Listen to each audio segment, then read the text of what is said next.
নবীজি বলেন, কোন বান্দাকে যখন কবরের মধ্যে রাখা হয়, রাখার পর ওয়াতুল্লিয়া, আমাকে আপনাকে মরণের পর যখন বাসতলায় রেখে আসা হবে, আসার পর তুয়াল্লিয়া, আমাকে আপনাকে যখন পিছনে রাইখা, যাহাবা আসহাবুহু, সাথীরা যখন চলে আসবে।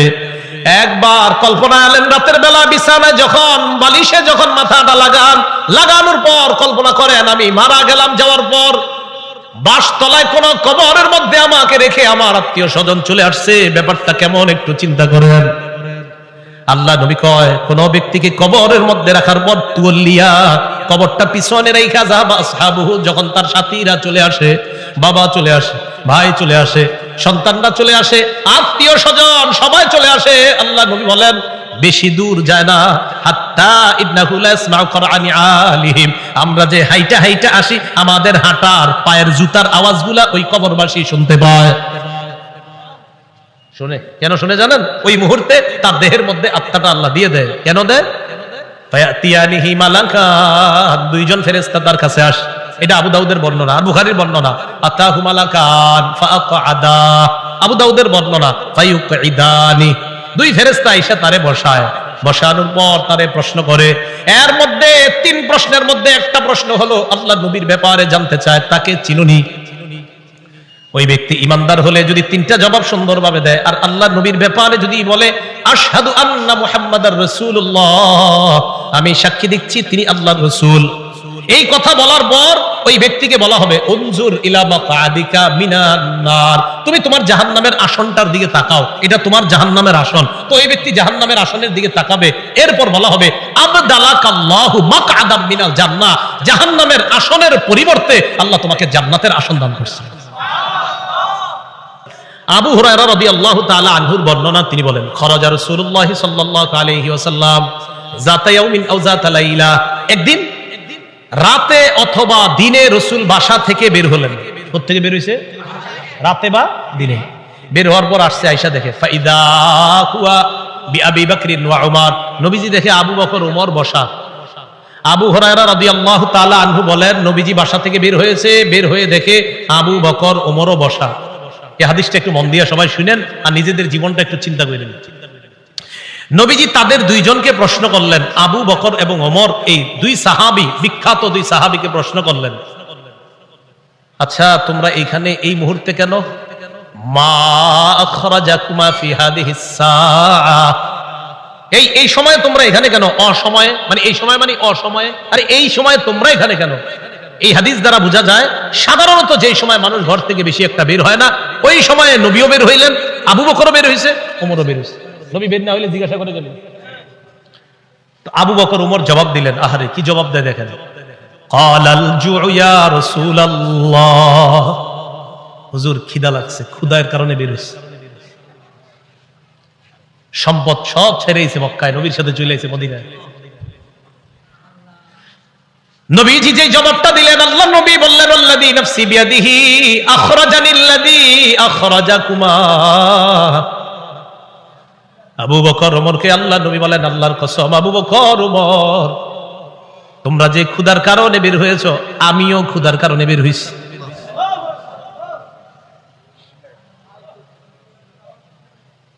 আমি যখন এটা পড়ছি, বিশ্বাস করেন কি দেখেন, দুই সাহাবীর আগে বলছে কেন বের হইছো? হুজুর ক্ষুধা। নবীজি কয় আমিও তো ক্ষুধায় বের হইছি। কওমু, চলো আমার সাথে চলো। তো কওমু মা, দুই সাহাবী আল্লাহ নবীর সাথে চললেন। ফাআতা রাজুলাম মিনাল আনসার, এক আনসারী সাহাবীর বাড়িতে গেলেন। ফাইদা হুয়া লাইসা ফি বাইতিহি, সাহাবী বাড়িতে নাই। রাআতহুল মারআ, ঘর থেকে আনসারীর বিবি দেখা ফেলছে, সর্বনাশ, আমাদের বাসায় এই তিনজনকে, আল্লাহু আকবার, মহিলা চিনে ফেলছে। ভিতর থেকে বলতেছে মারহাবা, স্বাগতম স্বাগতম, এমন মেহমান পাইলে কে স্বাগত না জানায়? আরে সাহাবী রাসূলুল্লাহ সাল্লাল্লাহু আলাইহি সাল্লাম আর আবু বকর ওমরকে যখন আনসারী সাহাবীর বিবি দেখলেন, ভিতর থেকে বলা শুরু করলেন স্বাগতম স্বাগতম, আপনারা ভিতরে আসেন, ঘরে বসেন। নবীজি ঘরে গিয়ে বললেন আইনা ফুলান, স্বামী কোথায়? মহিলা ভিতর থেকে জবাব দিলেন যাহাবা ইস্তাজিবু লানা মিনাল মা, হুজুর মিষ্টি পানি আনতে গেছে আমাদের জন্য। এবার দেখেন কি হয়, ইতিমধ্যে আনসারী সাহাবী আসছে।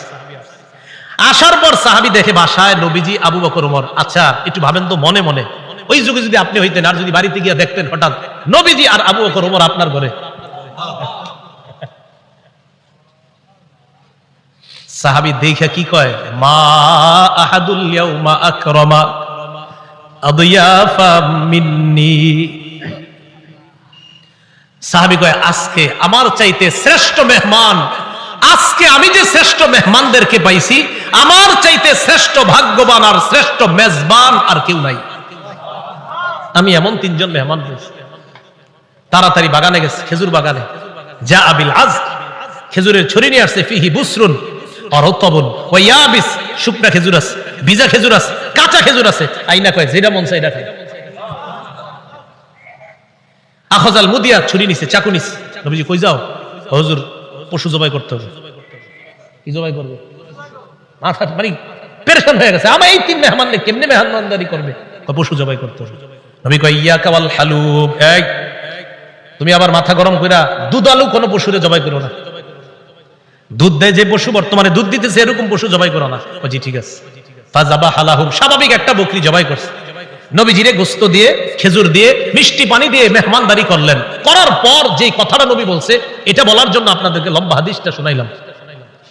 নবীজি আবু বকর ওমরকে বললেন, আবু বকর ওমর বাহিরে আসছিলা কিভাবে বলো তো? কয় হুজুর ক্ষুধায় আমগরে বাহিরে নিয়ে আসছে। নবীজি কয় আবু বকর ওমরকে বললেন, এখন খাইছো? কয় হ্যাঁ। নবীজি বললেন, লাতুস আলুন্না আন হাদা ইয়াউমাল কিয়ামাহ, এই যে খানাগুলা খাইছো না, পেট ভরছো না, এই ব্যাপারেও কিয়ামতের ময়দানে আল্লাহর কাছে জবাবদিহিতা করতে হবে। অবশ্যই অবশ্যই তোমাদেরকে এই ব্যাপারে জিজ্ঞাসা করা হবে। এই খানা খেয়ে আল্লাহর ইবাদত করছো কিনা, এই খানা খেয়ে তুমি সঠিকভাবে চলছো কিনা, আল্লাহ তোমারে খাওয়াইছে, খাওয়ানোর পর আল্লাহর হুকুম তুমি পালন করছো কিনা, এই ব্যাপারে জিজ্ঞাসা করা হবে। বুঝাইতে চাইলাম, এই সূরা তাকাসুরের শেষে কি বলতেছে দেখেন। প্রথম দিকে বললেন সম্পদের কারণে আমারে ভুলে যাও, এরপরে বললেন কবরকে স্মরণ করো, শেষের দিকে বললেন এই নিয়ামতের ব্যাপারে জিজ্ঞাসা করব কিন্তু। আল্লাহ বলেন, আল্লাহকুমুত তাকাসুরু হাত্তা যুরতুমুল মাকাবির, সম্পদের প্রাচুর্যতা, প্রাচুর্যের প্রতিযোগিতা তোমাদেরকে আল্লাহ থেকে বিমুখ করে দিয়েছে, আল্লাহ থেকে দূরে সরায়া দিয়েছে। তাহলে আল্লাহকুম তোমাদেরকে ভুলিয়ে দিয়েছে, আর তাকাসুর প্রাচুর্যের প্রতিযোগিতা আল্লাহ থেকে ভুলিয়ে দিয়েছে, ভুলিয়ে রেখেছে, তোমাদেরকে গাফেল করে রেখেছে। কতদিন? হাত্তা যুরতুমুল মাকাবির, কবরে যাওয়া পর্যন্ত তোমাদের এই প্রতিযোগিতা চলতেই থাকবে। কবরে যাওয়া পর্যন্ত তোমাদের এই প্রতিযোগিতা চলতেই থাকবে। তো এই কথাটা আল্লাহ পাক রব্বুল আলামিন জানিয়ে দিলেন।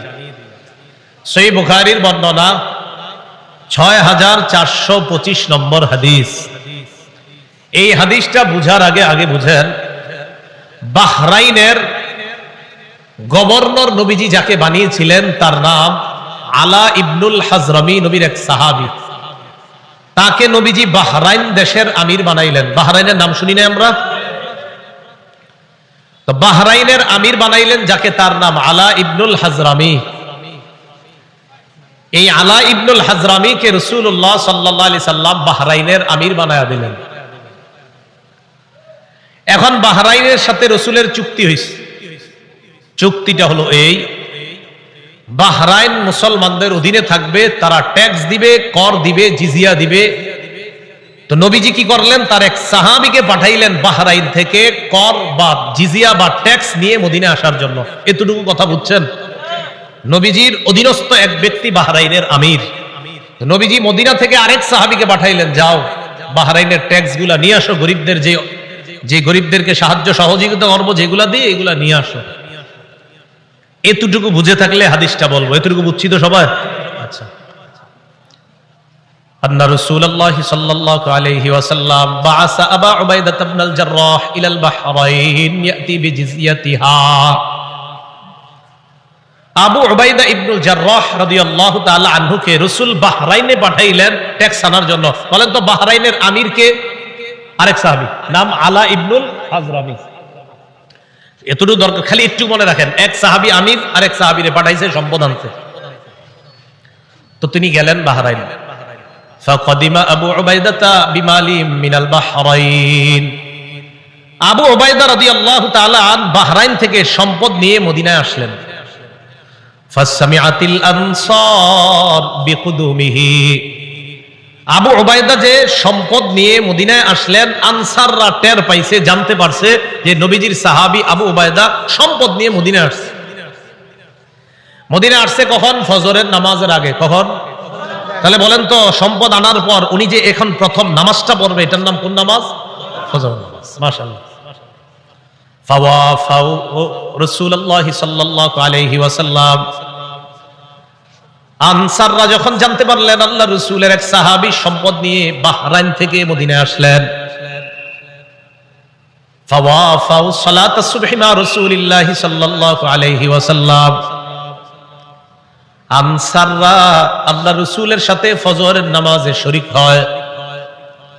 ফালাম্মান সারাফা তাআররাদু লাহু, নবীজি যখন নামাজের সালাম ফিরাইলেন, সালাম ফিরানোর পর ফজরের পর দেখবেন ইমাম সাহেব মুসল্লিদের দিকে ফিরে বসে, ঠিক না? নবীজিও ফিরলেন, নবীজি তাকায় দেখে আনসারী সাহাবারা তাআররাদু লাহু, আল্লাহ নবীর দিকে সবাই মুখ করে বসা। ফাতাবাসসামা রাসূলুল্লাহ সাল্লাল্লাহু আলাইহি ওয়াসাল্লাম হিনা রাআহুম, তাদেরকে দেখা আল্লাহ রাসূল একটা মুস্কি হাসি দিলেন। কি হাসি দিলেন? মুস্কি হাসি। তো মুস্কি হাসি দেওয়ার পর কি জিজ্ঞাসা করে দেখেন, ওয়াসামিআতুম বিকুদুমি আবি উবাইদা ইবনুল জাররাহ ওয়া আন্নাহু জাআ বিমাল। কি ব্যাপার? আবু উবাইদা যে মদিনায় মাল নিয়ে আসছে এটা মনে হয় শুনছো, ঠিক না? সম্পদ নিয়ে আসছে এটা শুনছো, তাই না? এই জন্য আসছো? তো সাহাবীরা কয় আজাল ইয়া রাসূলুল্লাহ, হুজুর ঠিকই ধরছেন, এই জন্য আসছি। নবীজি তাদেরকে দেখে একটা মুস্কি হাসি দিলেন। নবীজি হ্যাঁ আমি বুঝতে পারছি। এবার আল্লাহ নবী বললেন, আবশিরু, সুসংবাদ গ্রহণ করো, আমিলু মা ইয়াসুরুকুম, তোমরা আশা করো যা তোমাদেরকে আনন্দিত করবে। তবে একটা কথা শোনো, মাল ফাকরা আখশা আলাইকুম, তোমরা গরিব হয়ে যাবা, দরিদ্র হয়ে যাবা, এই দারিদ্রতার আশঙ্কা তোমাদের ব্যাপারে আমি করছি না। ওয়ালাকিন আখশা আলাইকুম আন তুবসাতা আলাইকুমুদ দুনিয়া কামা বুসিতাত আলা মান কানা ক্বাবলাকুম, তবে আমি আশঙ্কা করছি দুনিয়া তোমাদের সামনে এমন ভাবে বিছায়া দেওয়া হবে যেমন অতীত জামানার মানুষের সামনে দুনিয়া বিছায়া দেওয়া হয়েছে। প্রচুর সম্পদের মালিক হবা তোমরা, এটা আমার আশঙ্কা। আমি এই আশঙ্কা করি না তোমরা গরিব হবা, বরং আমি এই আশঙ্কা করছি অতীতের মানুষের মতো তোমাদের প্রচুর সম্পদ হবে। তারপর কি আশঙ্কা করি জানো? ফাতানাফাসুহা কামা তানাফাসুহা, আমার আশঙ্কা তারা যেমন সম্পদের প্রতিযোগিতা করছে তোমরাও সম্পদের প্রতিযোগিতা করবা, এটা আমার আশঙ্কা। রাসূলুল্লাহ সাল্লাল্লাহু আলাইহি সাল্লাম এই কথা বলার পর শেষের দিকে বলেন, শোনো তোমরা, আমি যে আশঙ্কা করছি তোমরা সম্পদের প্রতিযোগিতা করবা, অতীত জামানার মানুষের মতো সম্পদের প্রতিযোগিতা করবা, এক পর্যায়ে সম্পদ কি করবে তোমাদেরকে জানো? নবীজি বলেন, ফাতুলহিয়াকুম কামা আলহাতুহুম, সম্পদ যেমন তাদেরকে আল্লাহ ভুলাইয়া দিছে, তোমাদেরকেও তোমাদের সম্পদ আল্লাহ থেকে দূরে সরাইয়া দিবে। নাউজুবিল্লাহ। হাদিস দ্বারা বোঝা যায় সম্পদ বেশি হওয়া দোষের না, কিন্তু সম্পদ বেশি হইলে যদি আল্লাহরে ভুলে যায় মানুষ, এটা দোষের। সম্পদ বেশি হয়ে যদি কারে ভুলে যায়? সম্পদ দিছে কে? এখন আল্লাহ ভুলে গেছে। নবীজি বলেন, আমার আশঙ্কা অতীত জামানার মানুষ যেমন সম্পদ পেয়ে প্রতিযোগিতায় নাইমা আল্লাহরে ভুলে গেছে, তোমরাও আল্লাহকে ভুলে যাবা, এটা আমার আশঙ্কা। আল্লাহ আমাদেরকে হেফাজত করেন। তো এই কথাটাই আল্লাহ বললেন, আল্লাহকুমুত তাকাসুর, সম্পদের প্রাচুর্যের প্রতিযোগিতা তোমাদেরকে আল্লাহর ইবাদত থেকে দূরে সরে রাখছে, গাফেল করে রাখছে। কতদিন জানো? হাত্তা যুরতুমুল মাকাবির, কবরে যাওয়া পর্যন্ত এই অবস্থা চলবে। মুসলিম শরীফের একটা হাদিস শুনেন, আমাদের মাদ্রাসার পাঠ্যপুস্তক অনুসারে 2958 নাম্বার হাদিস, আর যারা মোবাইলে পকেটে রাখেন এই মোবাইল অনুযায়ী 7310 নাম্বার হাদিস। আবার কইলা মিলেনি আছে অনেকে। তো মুসলিম শরীফের আপনারা যারা মোবাইলে অ্যাপস চালান সেটাতে 7310 দেখেন মিলবে 100%।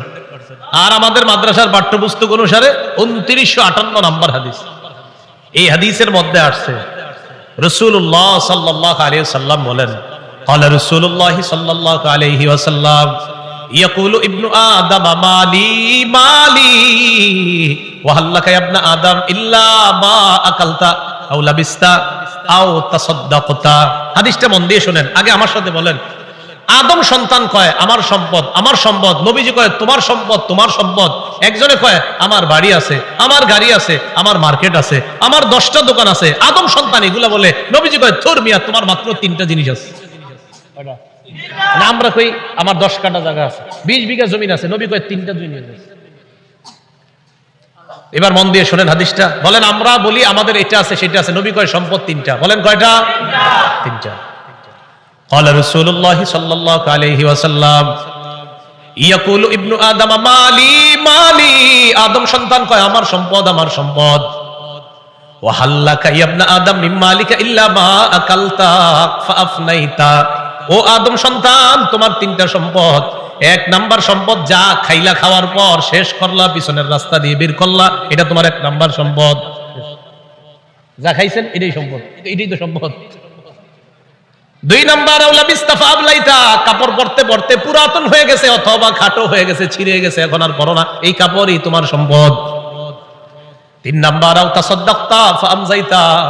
সদকা করতে করতে কিছু সম্পদ তুমি কমিয়েছিলা, তোমার মনে হচ্ছে তোমার সম্পদ কমে গেছে, আমি নবী বলে গেলাম তোমার এই সম্পদটা কমে নাই, এটাও তোমার সম্পদ, মরণের পর আল্লাহর কাছে পেয়ে যাইবা। সম্পদ কয়টা? আমরা কই অনেকগুলা, নবীজি কয় কয়টা? যা খাইছো, যা পরিধান করছো, না জান সৎকা করছো, শেষ। আমাকে আপনাকে যখন কবরে নিবে, মনে করেন আগামীকালও যদি আমি আপনার কেউ মারা যাই, একটু পরে যদি আমাদের কেউ মারা যায়, বাসতলায় যখন আমাদেরকে এলাকাবাসী নিয়ে যাবে, নবীজি কয় জানো তোমার লাশের সাথে 3টা জিনিস কবর পর্যন্ত যায়। বলেন কয়টা? 3টা।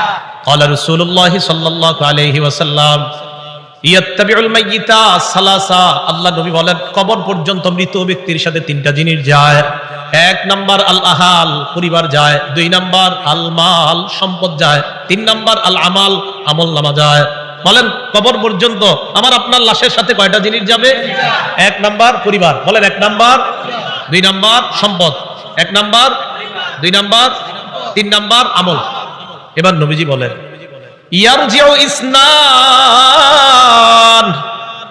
3টার মধ্যে 2টা ফিরে আসবে। ইয়ারজিউল মাল ওয়াল আহাল, সম্পদ ফিরে আসবে, পরিবার ফিরে আসবে। ওয়ায়াবকাল আমাল, আমলনামা থেকে যাবে।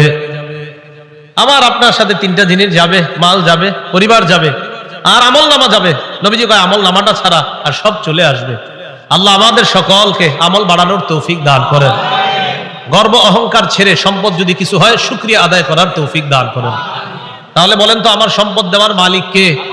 সম্পদ পেয়ে মালিককে ভুলে যাওয়া যাবে?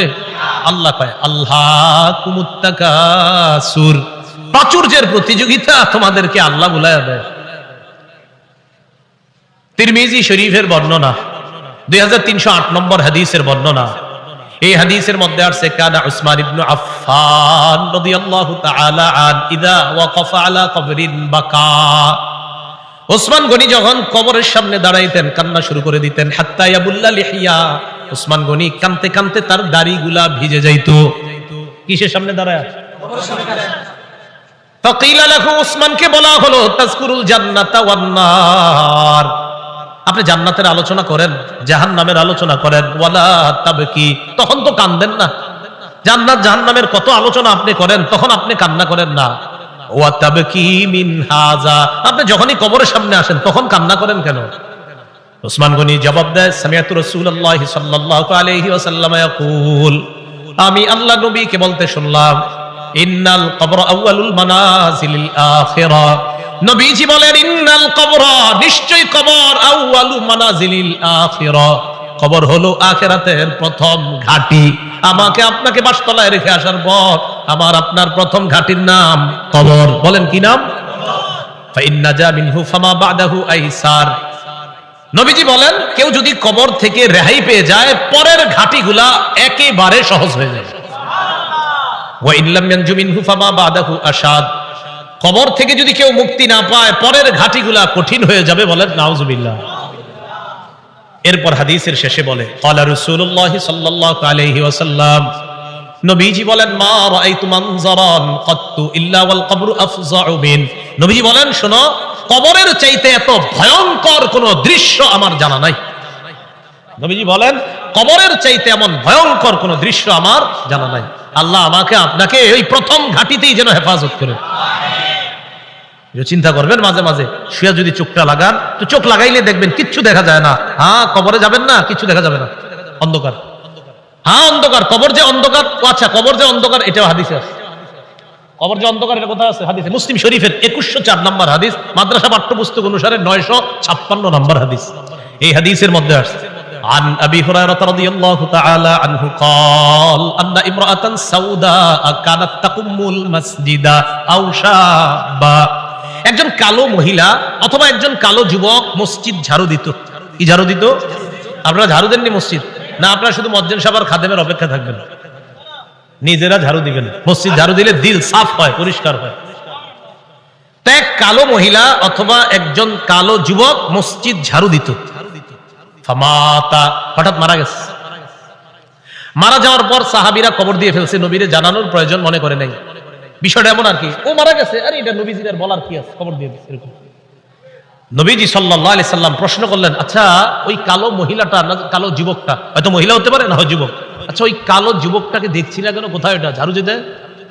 সাহাবীগণ বললেন, হুজুর সে তো মারা গেছে। আচ্ছা মারা গেছে মানে? আফালা কুনতুম আযানতুমুনি, তো আমাকে জানাবা না তোমরা? হাদিসের মধ্যে আছে কান্নাহুম সাগগারু আমরাহা আও আমরা, সাহাবীরা বিষয়টা হালকা মনে করছে, তাই নবীরে জানায় না যে হুজুর একজন মারা গেছে ঝাড়ু দিত কবর দিয়েছে। নবীজি কো আমারে জানাইলা না কেন তোমরা? দুল্লুনি আলা কবরিহা আও আলা কবরিহি, তাড়াতাড়ি তার কবর আমারে দেখাও, নিয়ে যাও। ফাদাল্লুহু আলা কবরিহা আও আলা কবরিহি, আল্লাহ রাসূলকে তার কবরের কাছে নিয়ে যায়। নিয়ে যাওয়ার পর ফাসাল্লা আলাইহা, আল্লাহ রাসূল জানাজার নামাজ পড়লেন। আপনারা আবার আমল করেন না, এটা রাসূলের জন্য খাস। জানাজার নামাজ পড়ার পর আল্লাহ নবী বললেন, ইন্না হাদিহিল কুবুর মামলুআতুন যুলমান আলা আহলিহা।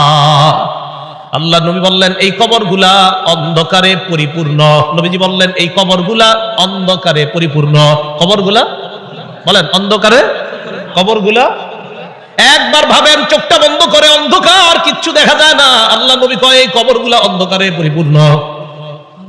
হ্যাঁ, আমি আশা করি আমি আজকে নামাজ পড়ার কারণে আল্লাহ তাদের কবরগুলা আলোকিত করে দিবে। খাঁটি ইমানদার যদি হন, যদি ইমান নিয়ে যেতে পারেন, তো আপনার কবর আল্লাহ আলোকিত করে দিবেন। আলাদা মোমবাতি দিতে হবে না। পিশাবের কবর দেওয়ার সময় বাতি টাতি কত কিছু দেন না, এগুলো দিতে হবে না। পিশাব যদি ভালো হয় এমনি কবর আল্লাহ আলোকিত করে দিবেন। মাথায় রাখবেন। তাহলে কবর অন্ধকার একটা জগতের নাম। দুনিয়াতে থাকতে এটা আলোকিত করার ব্যবস্থা করতে হবে। আল্লাহরে বলা, আল্লাহ আমার কবরটা জান্নাতের বাগান বানায়া দিয়েন, আমার কবরটা আলোকিত করে দিয়েন। আল্লাহ বাবা মারা গেছে, বাবার কবরটা জান্নাতের বাগান বানান, বাবার কবরটাকে আপনি আলোকিত করে দেন, এইভাবে বলা। তাহলে কবর অন্ধকার জগৎ, এটা জানলাম। কবরের মধ্যে দাজ্জাল যেমন ফিতনা, দাজ্জাল দুনিয়ার জন্য সবচেয়ে বড় ফিতনা হলো দাজ্জাল। নবীজি কয় এই দাজ্জালের ফিতনার মতো কবরে কারো কারো জন্য ফিতনা হবে, দাজ্জালের ফিতনার মতো ভয়ঙ্কর ফিতনা। মুসলিম শরীফের বর্ণনা আছে, মা বাইনা খালকি আদম ইলা কিয়ামিস সাআ খালকুন আকবারু মিনাদ দাজ্জাল। আদম নবী থেকে কিয়ামত পর্যন্ত যত সৃষ্টি আছে এর মাঝে সবচেয়ে ভয়ঙ্কর সৃষ্টি হলো দাজ্জাল। কে দাজ্জাল? নবীজি কয় কারো কারো কবরের অবস্থা হবে এই দাজ্জালের ফিতনার মতো। সহিহ বুখারীর বর্ণনা 922 নম্বর হাদিস। এই হাদিসের বর্ণনাকারী আসমা বিনতে আবু বকর রাদিয়াল্লাহু তাআলা আনহা। দিয়ে আপনাদেরকে একটু পরীক্ষা করি, আলেমরা চুপ থাকবেন, অন্যরা বলবেন। আমি হাদিসটা পড়ার পর আপনাদেরকে জিজ্ঞাসা করবো একটা কথা, মন দিয়ে আগে শোনেন, তাহলে সবাই জ্ঞানীরা সচেতন ভাবে জবাব দিতে পারবেন। আগে শোনেন কি বলি, দেখেন আমি পড়ি। আন আসমা বিনতি আবি বকর সিদ্দিক রাদিয়াল্লাহু তাআলা আনহা ক্বালাত দাখালতু আলা আয়েশা। অনুবাদটা শোনেন। আবু বকর সিদ্দিক রাদিয়াল্লাহু তাআলা আনহুর কন্যা আসমা বলেন, আমি আয়েশা সিদ্দিকার কাছে প্রবেশ করলাম। আবু বকর সিদ্দিকের কন্যা আসমা বলেন, আমি আয়েশা সিদ্দিকার কাছে প্রবেশ করলাম। আলেম ছাড়া অন্যরা বলেন তো আসমা আর আয়েশা সম্পর্কে কি হয়? মাশাআল্লাহ, কি হয়? কারণ আবু বকর আয়েশা রাদিয়াল্লাহু তাআলা আনহার পিতার নাম কি? আবার আসমা রাদিয়াল্লাহু তাআলা আনহার পিতার নামও আবু। মাশাআল্লাহ। এই আসমা রাদিয়াল্লাহু তাআলা আনহা বলেন, আমি আমার বোন নবীর বিবি আয়েশা সিদ্দিকার কাছে গেলাম। যাওয়ার পর দেখি ওয়ান্নাসু ইউসাল্লুন, গিয়ে দেখি মানুষ নামাজ পড়ে। আমি আয়েশাকে প্রশ্ন করলাম, মা শাআনুন নাস, আয়েশা মানুষের কি হয়েছে, নামাজ পড়ে কেন? ফাশারাত বিরাসিহা ইলা সামা, আম্মা জান আয়েশা মাথা দিয়ে আসমানের দিকে ইশারা করলেন, এমনি ইশারা করলেন, মুখে কিছু কয় না।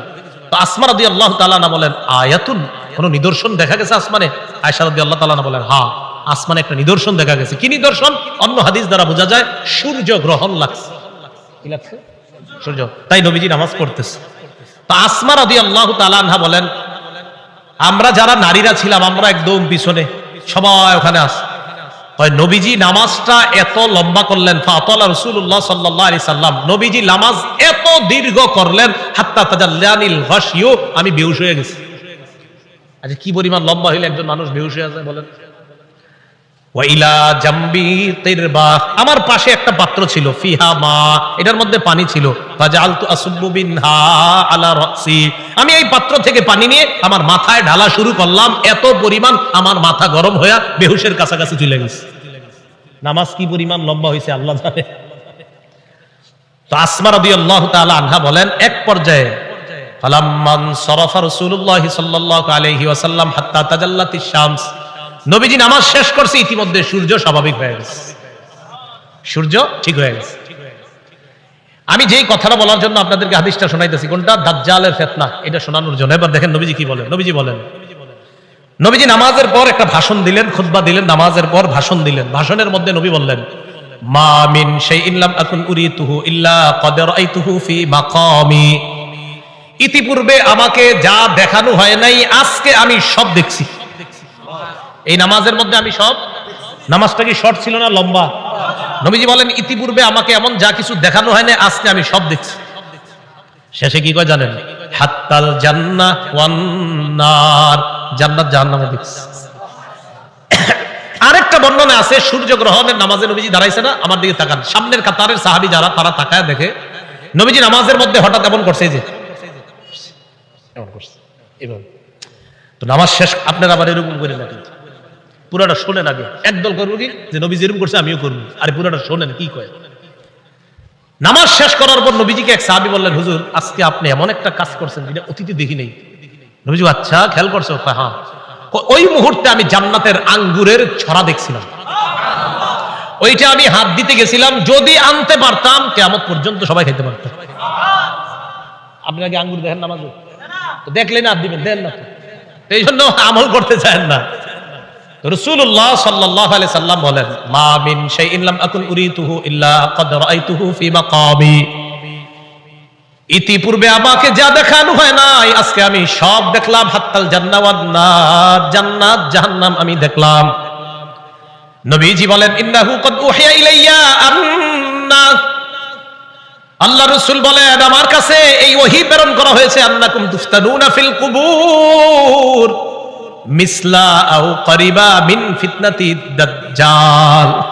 আল্লাহ নবী বলেন আমার কাছে এই ওহী দেওয়া হয়েছে, তোমরা কবরের মধ্যে অনেক এমন ফিতনার মধ্যে পড়বা যে ফিতনাটা হবে দাজ্জালের ফিতনার মতো ফিতনা। বলেন নাউযুবিল্লাহ।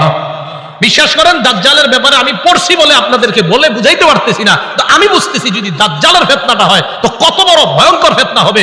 আমি সবগুলা কথা বললে বুঝতে পারতেন যে দাজ্জাল কতটা ভয়ঙ্কর ফিতনার নাম। রাসূল বললেন কবরে অনেকের এই ফিতনা হবে দাজ্জালের মতো, খুব ভয়ঙ্কর ফিতনা, ও কঠিন ভয়ঙ্কর ফিতনা। আল্লাহ আমাদেরকে হেফাজত করেন। তো আল্লাহ কয় এই কবর পর্যন্ত তোমার সম্পদের প্রতিযোগিতা চলে, যেই কবরে এই অবস্থা হবে আর তোমরা সম্পদ নিয়ে ব্যস্ত আছো। সহিহ বুখারীর বর্ণনা 1372 নম্বর হাদিস।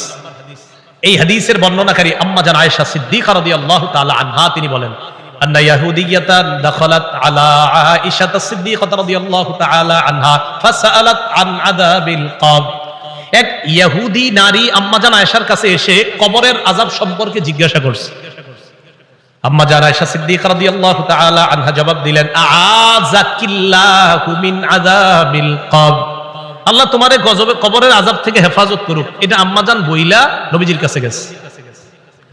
ফাসাআলাত আয়েশা রাসূলুল্লাহ সাল্লাল্লাহু আলাইহি ওয়াসাল্লাম আন আযাবিল কবর। আম্মা জান আয়েশা আল্লাহ রাসূলকে কবরের আযাব সম্পর্কে জিজ্ঞাসা করলেন। আল্লাহ নবী জবাব দিলেন, আযাবুল কবর, হ্যাঁ কবরের আযাব সত্য। বলেন কবরের আযাব সত্য। তাহলে কবরের আযাব কি বলেন তো? সত্য। এটা নবীজি জানায় দিলেন তার বিবিকে। সহিহ বুখারীর 1338 নম্বর হাদিস। এই হাদিসের মধ্যে আসছে قال رسول الله صلى الله عليه وسلم العبد اذا وضع في قبره, নবীজি বলেন কোন বান্দাকে যখন কবরের মধ্যে রাখা হয়, রাখার পর ওয়াতুল্লিয়া, আমাকে আপনাকে মরণের পর যখন বাসতলায় রেখে আসা হবে, আসার পর তুয়াল্লিয়া, আমাকে আপনাকে যখন পিছনে রাইখা, যাহাবা আসহাবুহু, সাথীরা যখন চলে আসবে।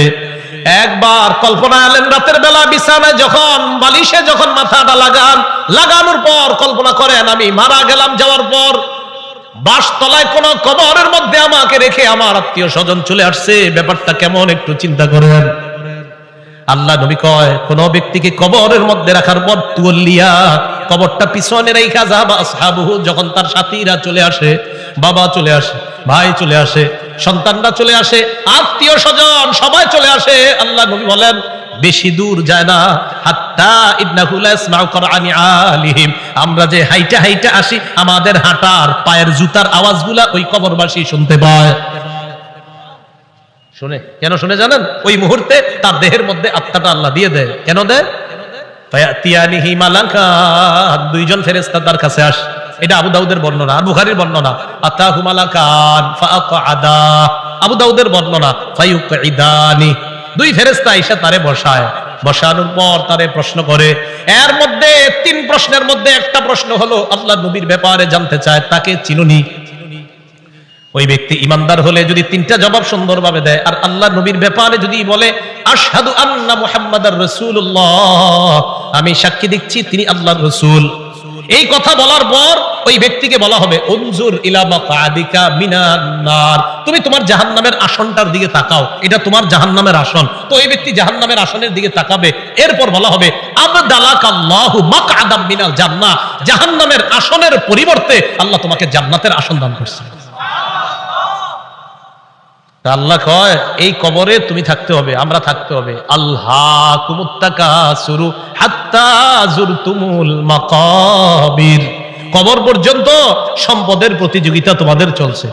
সূরা মুনাফিকুনে আল্লাহ বলেন ইয়া আইয়ুহাল্লাযীনা আমানু লা তুলহিকুম আমওয়ালুকুম ওয়ালা আওলাদুকুম আন যিকরিল্লাহ, হে ঈমানদারগণ, লা তুলহিকুম আমওয়ালুকুম ওয়ালা আওলাদুকুম, তোমাদের সম্পদ, তোমাদের সন্তান যেন তোমাদেরকে আল্লাহ থেকে গাফেল করে না দেয়, আল্লাহ থেকে তোমাদেরকে অলস করে না দেয়, আল্লাহকে যেন ভুলিয়ে না দেয়। ওমাইয়া ফাল যালিকা, আল্লাহ বলেন যারা সম্পদ আর সন্তানের কারণে আল্লাহরে ভুলে যাবে, ফাউলাইকা হুমুল খাসিরুন, তারা ক্ষতিগ্রস্ত। নাউযুবিল্লাহ।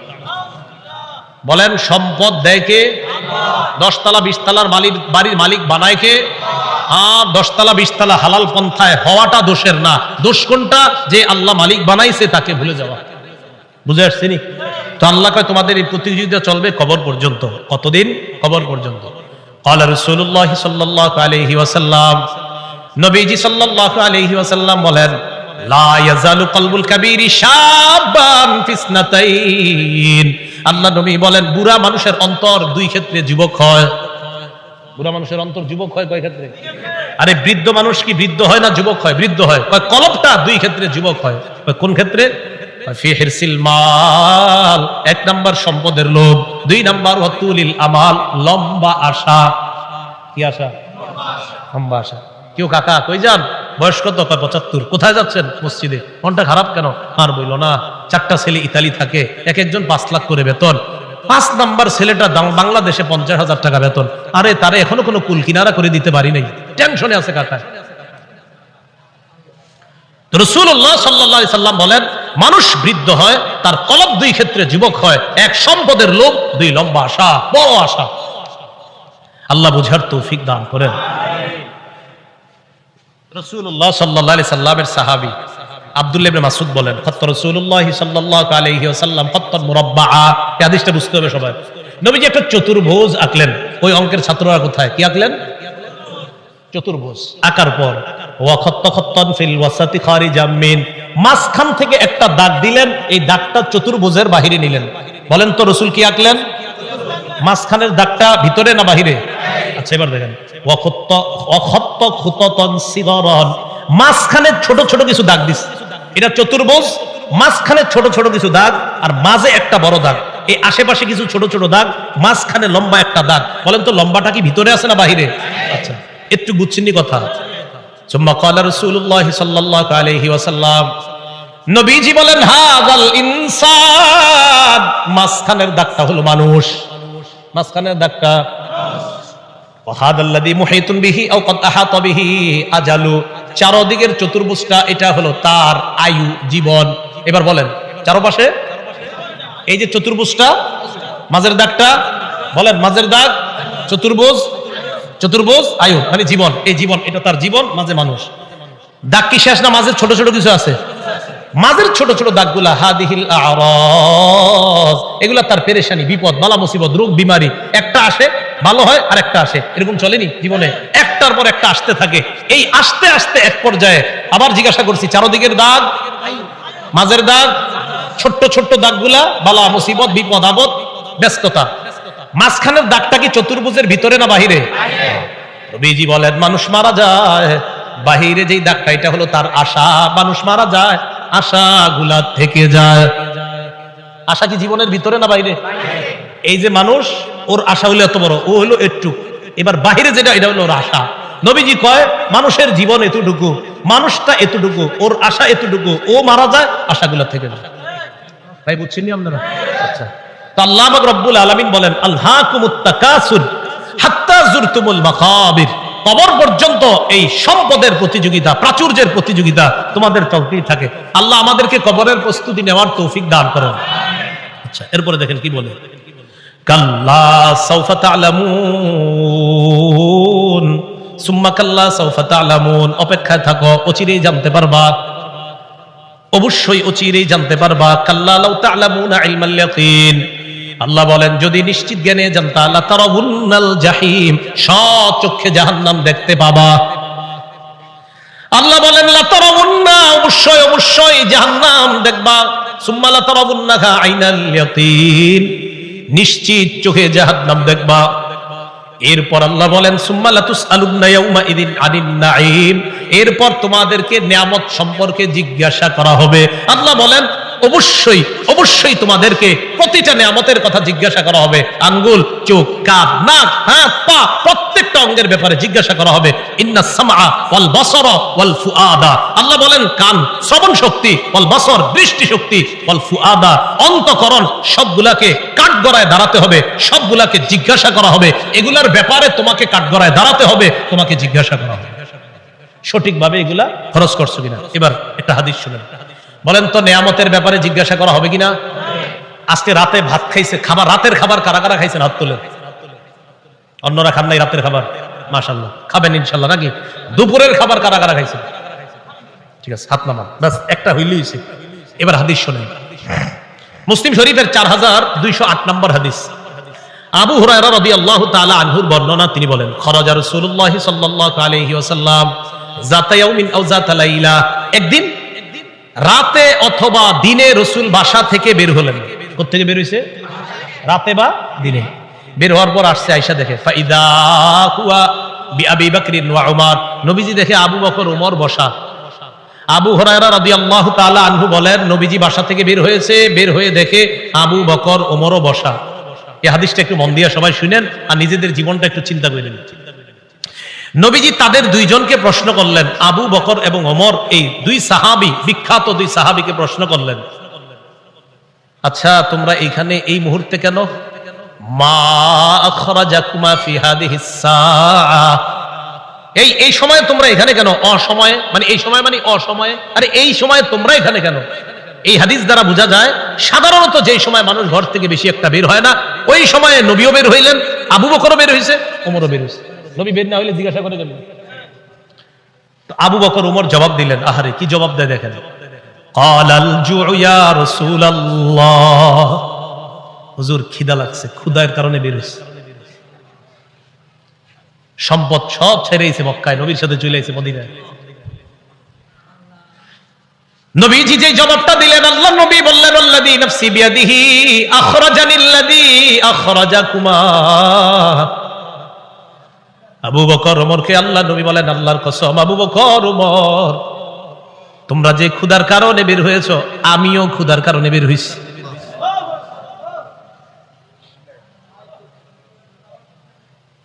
আমি যখন এটা পড়ছি, বিশ্বাস করেন, কি দেখেন, দুই সাহাবীর আগে বলছে কেন বের হইছো? হুজুর ক্ষুধা। নবীজি কয় আমিও তো ক্ষুধায় বের হইছি। কওমু, চলো আমার সাথে চলো। তো কওমু মা, দুই সাহাবী আল্লাহ নবীর সাথে চললেন। ফাতা রাজুলাম মিনাল আনসার, এক আনসারী সাহাবীর বাড়িতে গেলেন। ফাইদা হুয়া লাইসা ফি বাইতিহি, সাহাবী বাড়িতে নাই। রাআতহুল মারআ, ঘর থেকে আনসারীর বিবি দেখা ফেলছে, সর্বনাশ, আমাদের বাসায় এই তিনজনকে, আল্লাহু আকবার, মহিলা চিনা ফেলছে। ভিতর থেকে বলতেছে মারহাবা, স্বাগতম স্বাগতম। এমন মেহমান পাইলে কে স্বাগত না জানায়? আরে সাহাবী রাসূলুল্লাহ সাল্লাল্লাহু আলাইহি সাল্লাম আর আবু বকর ওমরকে যখন আনসারী সাহাবীর বিবি দেখলেন, ভিতর থেকে বলা শুরু করলেন স্বাগতম স্বাগতম, আপনারা ভিতরে আসেন, ঘরে বসেন। নবীজি ঘরে গিয়ে বললেন আইনা ফুলান, স্বামী কোথায়? মহিলা ভিতর থেকে জবাব দিলেন যাহাবা ইস্তাজিবু লানা মিনাল মা, হুজুর মিষ্টি পানি আনতে গেছে আমাদের জন্য। এবার দেখেন কি হয়, ইতিমধ্যে আনসারী সাহাবী আসছে। আসার পর সাহাবী দেখে বাসায় নবীজি, আবু বকর ওমর। আচ্ছা একটু ভাবেন তো মনে মনে, ওই যুগে যদি আপনি হইতেন, আর যদি বাড়িতে গিয়ে দেখতেন হঠাৎ নবীজি আর আবু বকর ওমর আপনার ঘরে, সাহাবী দেখে কি কয়, মা আহাদুল ইয়াউমা আকরামা আদিয়াফা মিন্নি। সাহাবী কয় আজকে আমার চাইতে শ্রেষ্ঠ মেহমান, আজকে আমি যে শ্রেষ্ঠ মেহমানদেরকে পাইছি, আমার চাইতে শ্রেষ্ঠ ভাগ্যবান আর শ্রেষ্ঠ মেজবান আর কেউ নাই। আমি এমন তিনজন মেহমান পেয়েছি। তাড়াতাড়ি বাগানে গেছে, খেজুর বাগানে। যা আবিল আজ, খেজুরের ছড়ি নিয়ে আসছে। ফিহি বুসরুন অরতবুন ওয়া ইয়াবিস, শুকনা খেজুর আছে, ভিজা খেজুর আছে, কাঁচা খেজুর আছে। আইনা কয় যেটা মন চায় এটা খায়। আখজাল মুদিয়া, ছুরি নিছে, চাকু নিছে। নবীজি কই যাও? হুজুর পশু জবাই করতে হবে। কি জবাই করবে? মাথা মানে পেরেশান হয়ে গেছে, আমার এই তিন মেহমানকে কেমনে মেহমানদারি করবে? পশু জবাই করতে হবে। নবী কয় ইয়াকা ওয়াল হালুব, এক তুমি আবার মাথা গরম কইরা দুধ আলু কোনো পশুরে জবাই করো না। দুধ দেয় যে পশু, বর্তমানে দুধ দিতেছে, এরকম পশু জবাই করো না। জি ঠিক আছে। ফাজাবা হালাহুম, স্বাভাবিক একটা বকরি জবাই করছে। নবীজিরে গোস্ত দিয়ে, খেজুর দিয়ে, মিষ্টি পানি দিয়ে মেহমানদারি করলেন। করার পর যে কথাটা নবী বলছে, এটা বলার জন্য আপনাদেরকে লম্বা হাদিসটা শোনাইলাম। নবীজি আবু বকর ওমরকে বললেন, আবু বকর ওমর বাহিরে আসছিলা কিভাবে বলো তো? হুজুর ক্ষুধায় আমগরে বাহিরে নিয়ে আসছে। নবীজি কয় আবু বকর ওমরকে বললেন এখন খাইছো? হ্যাঁ। নবীজি বললেন লাতুস আলুনা আন হাদা ইয়াউমাল কিয়ামাহ, এই যে খানাগুলা খাইছো না, পেট ভরছো না, এই ব্যাপারেও কিয়ামতের ময়দানে আল্লাহর কাছে জবাবদিহিতা করতে হবে। অবশ্যই অবশ্যই তোমাদেরকে এই ব্যাপারে জিজ্ঞাসা করা হবে। এই খানা খেয়ে আল্লাহর ইবাদত করছো কিনা? এই খানা খেয়ে তুমি সঠিকভাবে চলছো কিনা? আল্লাহ তোমারে খাওয়াইছে, খাওয়ানোর পর আল্লাহর হুকুম তুমি পালন করছো কিনা? এই ব্যাপারে জিজ্ঞাসা করা হবে। বুঝাইতে চাইলাম, এই সূরা তাকাসুরের শেষে কি বলতেছে দেখেন। প্রথম দিকে বললেন সম্পদের কারণে আমারে ভুলে যাও, এরপরে বললেন কবরকে স্মরণ করো, শেষের দিকে বললেন এই নিয়ামতের ব্যাপারে জিজ্ঞাসা করবো, কিন্তু এত এত সম্পদ দিলাম মনে করবো না এমনি ছেড়ে দিব, আমি আল্লাহ, আমি সব জিজ্ঞাসা করব। এই সূরা থেকে প্রধান তিনটা আমাদের শিক্ষা। এক নাম্বার, সম্পদের প্রতিযোগিতা করা নিষেধ। দুই নাম্বার, সম্পদ হওয়া দোষের না, কিন্তু সম্পদের কারণে আল্লাহকে ভুলে যাওয়া যাবে না, এটা দুই নাম্বার শিক্ষা। তিন নাম্বার, কবরের কথা স্মরণ করা। এই প্রধান প্রথম হলো তিনটা শিক্ষা। শেষের দিকে আরেকটা, কবরে আরেকটা তোমার জগৎ, ওই জগতে তোমাকে নিয়ামত সম্পর্কে জিজ্ঞাসা করা হবে। কিয়ামতের ময়দানে তোমাকে 5 প্রশ্ন করার আগে তোমার পা দুইটা সামান্য সময়ের জন্য নড়বে না। এই 5 প্রশ্ন করার জন্য আল্লাহর কাছে প্রত্যেককে দাঁড়াতে হবে। এর মধ্যে একটা হলো সম্পদ কোত্থেকে আনছো আর কোথায় ব্যয় করছো, এই কথা আল্লাহর কাছে জবাবদিহিতা করতে হবে। আল্লাহ পাক রব্বুল আলামিন আমাদের সকলকে কবরের প্রস্তুতি নিয়ে দুনিয়া থেকে যেন আমরা যেতে পারি, আল্লাহ তৌফিক দান করেন। আমিন। আখিরু দাওয়ানা আনিল হামদুলিল্লাহি রাব্বিল আলামিন। মাদ্রাসার প্রতিষ্ঠাতা যিনি, তার জন্য আমরা দোয়া করব, এলাকাবাসী সবার জন্য আমরা দোয়া করব। আল্লাহুম্মা সাল্লি আলা মুহাম্মাদি ওয়া আলা আলি মুহাম্মাদ কামা সাল্লাইতা আলা ইব্রাহিম ওয়া আলা আলি ইব্রাহিম ইন্নাকা হামিদুম মাজিদ। আল্লাহুম্মা বারিক আলা মুহাম্মাদি ওয়া আলা আলি মুহাম্মাদ কামা বারাকতা আলা ইব্রাহিম ওয়া আলা আলি ইব্রাহিম। একটা আবেদন আপনাদের কাছে হাত জোর করে করব। ঢাকা ফজরের নামাজ 4:40-এ, দেশ গ্রামে কয়টায়? 40-45-এ ফজরের নামাজটা সবাই পড়বে। এত রাত পর্যন্ত এই সময়ে বয়ান করাটা উচিত হয় না আসলে 10টা সাড়ে 10টার মধ্যে বা 11টার মধ্যে সর্বোচ্চ শেষ হওয়া উচিত ছিল, যেহেতু রাত ছোট। আল্লাহর হস্তে আপনারা ফজর নামাজটা পড়বেন তো ইনশাল্লাহ। আমারে কিন্তু দাঁড় করেন না আল্লাহর সামনে, আল্লাহর হস্তে আপনারা ফজরের নামাজটা পড়েন সবাই। এই মাহফিল একটু বেশি হয়ে রাত হয়ে যাওয়ার কারণে যেন এই কথা আল্লাহর কাছে বলতে না হয় যে আল্লাহ মাহফিল এত রাত হইলো কেন, হইলে আমি ফজর করি। আল্লাহর হস্তে আপনারা সবাই ফজরটা পড়বেন। জি, আল্লাহুম্মা সাল্লি আলা মুহাম্মাদ ওয়া আলা আলি মুহাম্মাদ কামা সাল্লাইতা আলা ইব্রাহিম ওয়া আলা আলি ইব্রাহিম ইন্নাকা হামিদুম মাজিদ। আল্লাহুম্মা বারিক আলা